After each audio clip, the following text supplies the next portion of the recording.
nice today. Feeling a bit thirsty. Maybe I'll just get some water.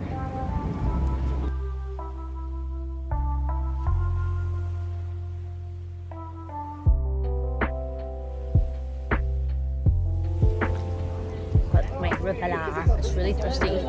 Really hot today.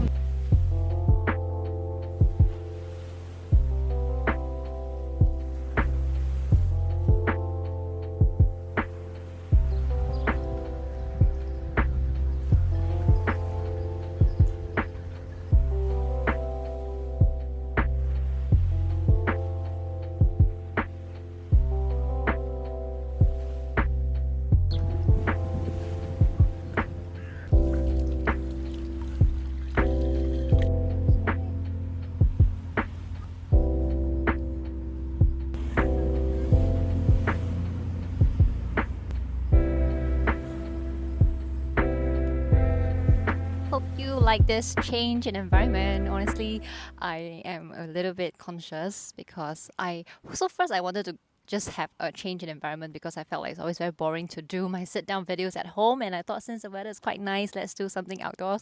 But now I'm not very sure. I'm not very sure if it's the right thing to do because there's so many people looking at me now. I mean, it's a park here, but I'm just gonna stick it through because I've already started the video. Anyway, welcome to the channel. If you're new here, it's Ollie and I do everything about Swiss travels in this channel. So if you're not yet subscribed, now is the perfect time to do so. So click on the subscribe button and turn the notifications bell on. So today what I really wanted to talk about, because with National Day around the corner and also with Swiss National Day being just a week before Singapore's National Day, I thought it's a good time to reflect and also share about things I miss about Singapore, what I realized that I've taken for granted now that I have moved out, now that I'm living abroad, things that I wish would have been here in Switzerland that have made my life so much better.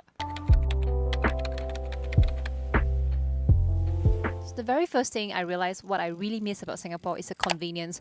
Convenience in the sense that when it comes to just buying food, like cheap food, when I think it's like when in Singapore, when I'm not cooking or when I'm just tired or there's no food at home, it's so easy to just think like, okay, go downstairs and tapao, get like some fish soup or get cai peng, and it's not gonna be any more than $5. It's like so cheap, right? And sometimes it's even cheaper for you to tapao than to cook. But in Switzerland, it's really completely opposite. Like, there's no such thing as tapao, There's no such concept here. Maybe, okay, there's like Uber Eats, but it's so freaking expensive that you will really like think twice. Think 4 or 5 times before you really decide, is it even worth it to get Uber Eats? And so most of the time, you just end up, cooking even though you're tired, but the cost of tapaoing, it's just not convenient to have this sort of options. And also another thing, like when I talk about convenience, is like the convenience of being able to outsource your labor. I think in Singapore it's so normal, it's so common to have household helps, like maids they call it, or household help, or maybe just even like 钟点女佣, like having someone like an hourly cleaner to come to your place and clean, or maybe also having the convenience of having your parents living close to you, so that they can help you out when you need a weekend off, or when you're too tired and you can just easily pop by to your parents' place for dinner. But because now we're just alone here in Switzerland, we don't have family help, and it's really difficult to even when it comes to like the chores, there's no easy way to get someone to clean for you. You can, but again, the cost is the biggest factor. Like, I think now in Switzerland, per hour to get someone to come to your place to clean for you, if I'm not wrong, it's like 25 an hour. So if you think of it, having someone like 3 or 4 hours to come and clean for your house, one day, like half a day.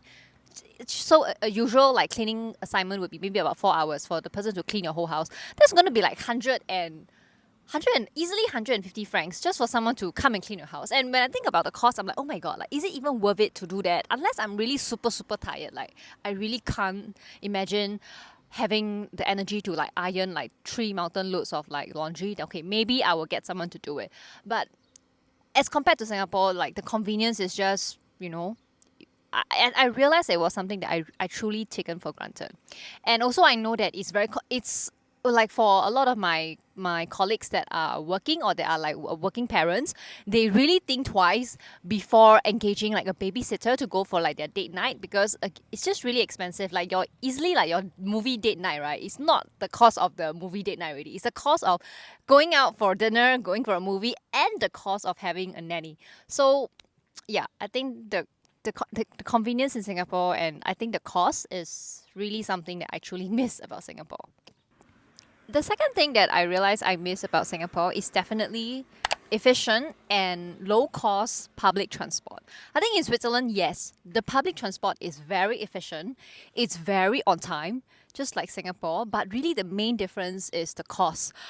And of course there's a big difference because Switzerland like is bigger and the trains are they are going of course longer distance as compared to like Singapore's MRT. But that being said, I really miss the convenience and also the just how cheap it is, to take public transport. I remember like the time when I was just my average commute from where I was to Raffles Place where I work. I think the commute was no less than $2 Singapore. That would be a joke now, like for me to go to work now. I think back and forth.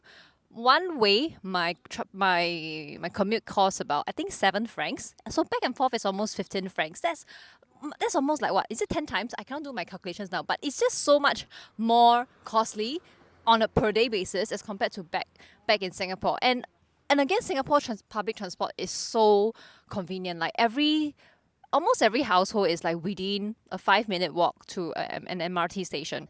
So I guess the cost of public transport also has an impact on like decisions you make when you're in Switzerland. Like I won't like so easily like jump on the train and go anywhere I want to go, because for me to say like if I want to from here maybe do a day trip to Lucerne, like a full day trip would easily cost me just on transport. If I were to get like the Saver Day Pass, that's like 50 francs, just for you to go out. So like just going out on a day trip can be quite costly, I would say.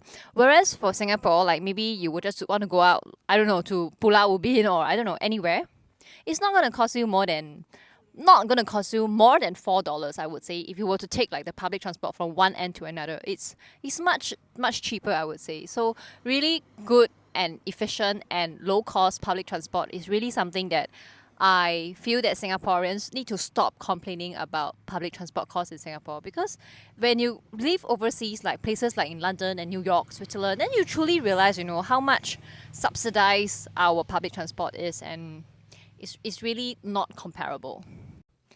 The next thing I miss is so random, but it's just the ability to just walk out, after you wake up, and you can just comfortably go down in your singlets and your FPTs, your slippers, go down to your kopitiam and tapao this wanton mee or kopi. That will never be possible here. Like even for the most casual tasks, like going down to throw your recycling, you have to wear proper like clothes up, because first of all, because of the weather, like it can be quite cold, especially during autumn or winter, so you definitely need to dress properly.